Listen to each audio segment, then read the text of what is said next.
నంద్యాల జిల్లా శ్రీశైలంలో మరోసారి నకిలీ వెబ్సైట్ల దందా వెలుగులోకి వచ్చింది. ఢిల్లీకి చెందిన 27 మంది భక్తులను సైబర్ నేరగాళ్లు మోసగించారు. వసతి కోసం మల్లికార్జున సదన్ పేరుతో ఢిల్లీ భక్తులు రూమ్స్ బుక్ చేసుకున్నారు. అయితే సైబర్ కేటుగాళ్లు ఫేక్ ఐడితో భక్తుల నుంచి 15,000 ఆన్లైన్ పేమెంట్ చేశారు. ఇవాళ ఉదయం భక్తులు వసతి కోసం వెళ్లగా కంగు తిన్నారు. కేసు నమోదు చేసిన పోలీసులు దర్యాప్తు చేపట్టారు. భక్తులు సైబర్ నేరాలపై అప్రమత్తంగా ఉండాలని అధికారులు సూచిస్తున్నారు.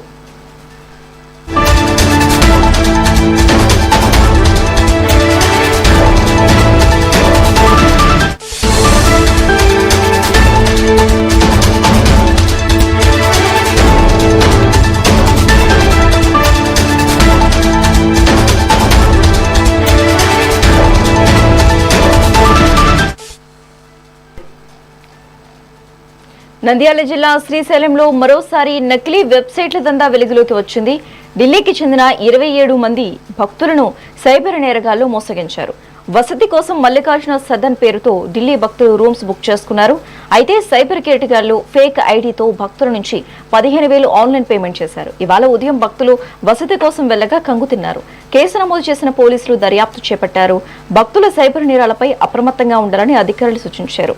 ఇక ఇదే అంశానికి సంబంధించి మరింత సమాచారం మా ప్రతినిధి శ్యామ్ ఫోన్ ద్వారా అందిస్తారు. శ్యామ్.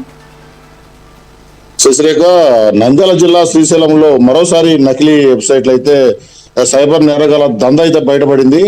ప్రధానంగా సైబర్ కేటుగాళ్ళు అయితే అదే పనిగా టెంపుల్ సంబంధించిన శైవ క్షేత్రాలు కావచ్చు, వేరే టెంపుల్ కావచ్చు అంటే అడ్డాగా మార్చుకున్నారు. ఆ క్రమంలో శ్రీశైల దేవస్థానం అయితే ఈ యొక్క అంటే భక్తులు ఎక్కువగా దర్శనాలకు వస్తారు, వాళ్ళని ఈజీగా బుట్టలో పడేయచ్చు అనే నెపంతో ఈ యొక్క సైబర్ నేటగాళ్ళు ఒక ఫేక్ సంబంధించిన ఐడిని క్రియేట్ చేసుకొని అంటే సేమ్ టు సేమ్ అంటే దేవస్థానం ఏదైతే ఈ యొక్క అంటే శ్రీశైల దేవస్థానం అలాగే శ్రీశైలం టెంపుల్ ట్రస్ట్ అనో లేకపోతే ఈ రకంగా ఈ యొక్క పేర్లను అయితే ఫేక్ గా అంటే ఒక పులి స్టాప్ ఒక అక్షరాన్నో అంటే మార్పు చేసి అంటే భక్తులు అదే అనే ఒక భ్రమను కల్పించే రీతిలో అదే సేమ్ టు సేమ్ ఆ రకంగానే అని తయారు చేసి అంటే ఈ యొక్క ఫేక్ ఐడిని క్రియేట్ చేయడం ద్వారా భక్తులు కూడా అదే నిజమైన ఈ యొక్క ఒరిజినల్ ఐడియాని చేసి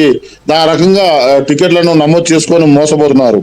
ఇటీవలనే చాలా సార్లు కూడా శ్రీశైలంలో జరిగినప్పటికీ తాజాగా అయితే ఢిల్లీకి చెందిన 27 మంది భక్తులైతే ఈ సైబర్ నేరగాళ్ళ అయితే వారిని మోసగించారు.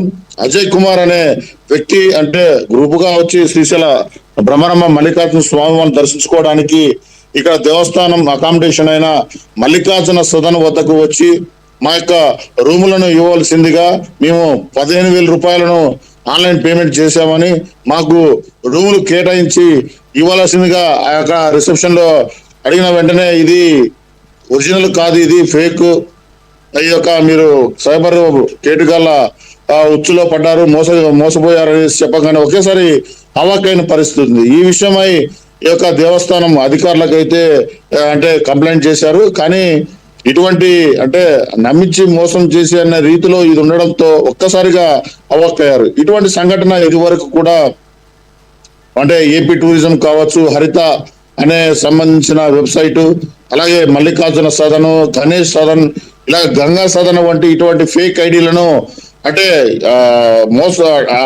ఐడిలో ఈ యొక్క టికెట్లను బుక్ చేసుకొని ఇక్కడికి వచ్చి దర్శనం కావచ్చు, అలాగే ఈ యొక్క వసతి కావచ్చు, పలు విధమైన సేవ టికెట్లు కూడాను మోసపోతున్నారు.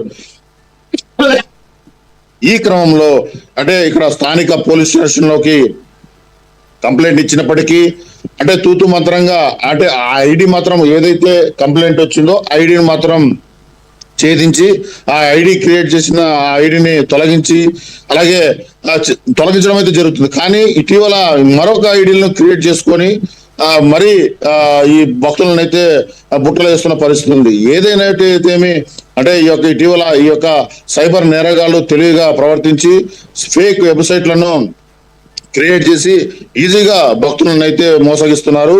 అయితే ఒకటే విధంగా చెప్తుంది శ్రీశైల దేవస్థానం ఈవో గారు కూడా స్పందించారు. ఈ యొక్క ఫేక్ వెబ్సైట్లను అయితే జాగ్రత్తగా మీరు గమనించాలి.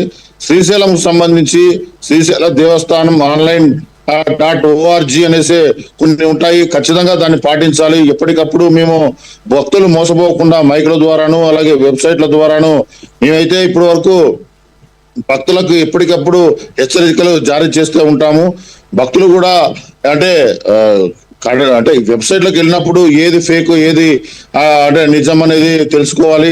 అంటే ఒక అవగాహన లేకపోతే మాత్రం భారీ మూల్యం అయితే చెల్లించుకోవడం తప్పదు అని ఈవో కూడా చెప్తున్నారు. అయితే ఇప్పుడుకైతే ఈ యొక్క సంఘటనలో అజయ్ కుమార్ అనే ఆ వ్యక్తి అయితే ఢిల్లీ నుంచి వచ్చిన వారు 27 మందికి సంబంధించిన భక్తుల యొక్క 15,000 రూపాయలు అయితే ఆన్లైన్ పేమెంట్ మోసపోయారు.